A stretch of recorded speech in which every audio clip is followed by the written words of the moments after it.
உயிர்த்த ஆண்டவர் இயேசு கிறிஸ்துவில் எனக்கு மிகவும் பிரியமான சகோதர சகோதரிகளை, பாஸ்கா காலம் 7ஆம் வாரம் செவ்வாய். எபேசு நகரம் கலை வளம் மிக்கதாய் திகழ்ந்தது. அந்நகரில் பவுலடியார் முதன்முறையாக தனது 2வது நற்செய்தி பயணத்தின் போது போதித்தார். திருத்தூதர் பணி 18:18. பவுலடியாருக்கு பின் அதே நகரில் அப்பல்லோ போதித்தார். மீண்டும் தனது 3வது நற்செய்தி பயணத்தில் பவுலடியார் எபேசு நகருக்கு செல்கின்றார். அங்கே அவர் ஏறக்குறைய 2 ஆண்டுகள் தங்கி மக்களோடு ஒரு நெருக்கமான உறவை ஏற்படுத்தி கொண்டார். அவர் தங்கிய காலம் கிபி 56 முதல் 58 முடிய. நற்செய்தி ஏற்றுக்கொண்டவர்களின் எண்ணிக்கை அதிகரிக்க எபேசு நகர் தேவதை தியானாவின் பெருமையையும் அவளது கோயில் படிவங்களையும் செய்து விற்ற பொற்கொல்லர்களின் வருவாயும் குறைந்து விட்டது. இதன் விளைவாக தெமேத்திரியு என்னும் பொற்கொல்லரின் தூண்டுதலால் ஏற்பட்ட கலகத்தால் பல சீடர்கள் துன்புற்றனர். பவுலடியார் துன்புற்ற சீடருக்கு ஆறுதலும் அறிவுரையும் கூறினார். நற்செய்தியின் பால் கடமை. பவுலடியார் தனது 3ஆம் நற்செய்தி பயணத்தின் இறுதியில் எருசலேம் திரும்பி செல்லும் வழியில் மீண்டும் எபேசு மக்களை சந்திக்க விரும்புகிறார். ஆனால் நகருக்கு செல்லாமல் நகரின் மூப்பர்களை தான் இருந்த மிலேத்து துறைமுகத்திற்கு அழைத்து பேசுகிறார். அன்று அவர் ஆற்றிய பிரியாவிடை உரைத்தான் இன்றைய முதல் வாசகமாக அமைந்து உள்ளது. தன் பிரியாவிடை உரையின் முதல் பகுதியில் பவுலடியார் எபேசு நகரில் தான் ஆற்றிய பணிகளை நினைவூட்டுகிறார். குறிப்பாக தான் கண்ணீர் சிந்தும் அளவுக்கு அனுபவித்த வேதனைகளை பற்றி பேசுகிறார். பல்வேறு இன்னல்களுக்கிடையிலும் தான் நற்செய்தி ஊழியம் செய்தது குறித்து பெருமை கொள்கிறார். பொது இடங்களிலும் வீடுகளிலும் தான் போதித்து மக்களை கடவுள் பக்கம் திரும்ப செய்தது பற்றியெல்லாம் பவுலடியார் நினைவு கூறுகிறார்.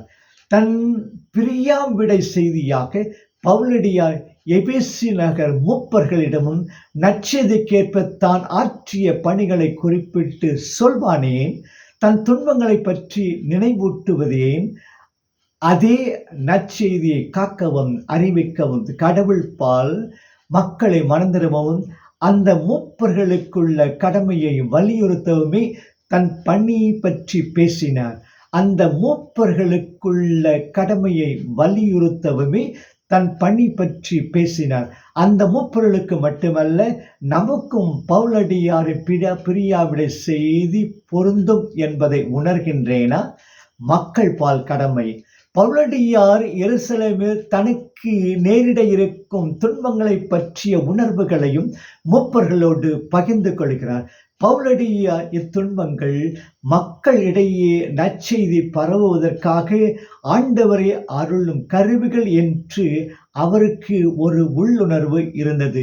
தூய ஆவியே இந்த உள்ளுணர்வையும் உறுதியான மனத்தையும் பவுலடியாருக்கு தந்து கொண்டிருந்தார்.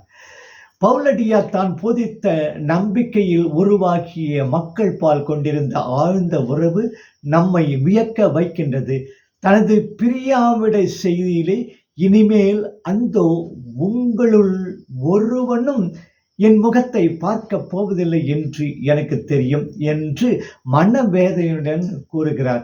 உண்மையான நற்செய்தி பணியாளருக்கு இப்படிப்பட்ட ஏக்கங்கள் புறம்பானவை அல்ல. இந்த பவுலடியார் தான் தாய் தன் குழந்தைகளை பேணி வளர்ப்பது போல உங்களிடையே கனிவுடன் நடந்து கொண்டோம்.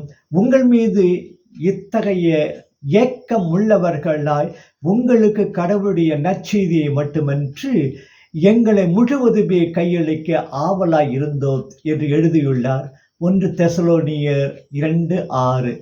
2ஆம் வாசகம் நற்செய்தி யோவான் இயல் 17 இறை வாக்கியங்கள் 1 முதல் 11 முடிய. யோவான் 17ஆம் இயல் இயேசுவின் இறுதி உரை முடிவு. அதே வேளையில் இது இயேசுவின் ஜெபமாகும். மண்மகன் மகிமை பெறும் நேரம் வந்துவிட்டது. 12:23.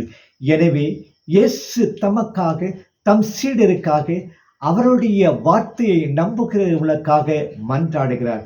இயேசுவின் பணி இந்த ஜெபத்தின் வழி வெளிப்படுகிறது. இயேசு காட்டும் வழியே நமது வழியாக அமையட்டும். 14:6-10-9. இயேசு இறைவனை மகிமைப்படுத்துகிறார். தம் சொல் வழி, செயல் வழி, வாழ்வு சாவு வழி இயேசு தந்தையை மகிமைப்படுத்தினார். எனவே தான் அவர் இறக்கும்போது எல்லாம் நிறைவேறிற்று 19:30 என்று கூற முடிந்தது. என்னை அனுப்பினவரின் திருவுளத்தை நிறைவேற்றி அவர் கொடுத்த வேலையை செய்து முடிப்பதே எனது உணவு. 4:34 என்ற இயேசு தந்தையின் செயல்களை செய்வதே அவரை மகிமைப்படுத்துவதாகும் என்பதை உணர்ந்திருந்தார் எனலாம். ஆண்டவரே ஆண்டவரே என்று சொல்பவனெல்லாம் விண்ணரசு சேரமாட்டான், தந்தையின் திருவுளப்படி நடப்பவனே சேருவான். மத்தேயு 7:21 என்ற இயேசுவின் சொற்களை பின்பற்றி தந்தையின் விருப்பத்தை நம்மில் நிறைவேற்றுவோம். அதுவே தந்தையை மகிமைப்படுத்துவதாகும். செய்கையும் சிந்திக்கும் சிந்தையும் ஐய நன்னது என்கிறார் தாயுமானவர். அவற்றை எனக்கு நல்கிடு என வேண்டுவோம். இயேசு இறைவனை நமக்கு அறிவிக்கிறார். நம் வார்த்தையை அவருடைய வாயில் வைப்போம். நாம் கற்பிப்பதை எல்லாம் அவர் அவர்களுக்கு சொல்வார். இணைச்சட்டம் 19:18 என்று இறைவாக்கினர் பற்றி இறைவன் கூறியது இயேசுவுக்கு பொருந்தும்.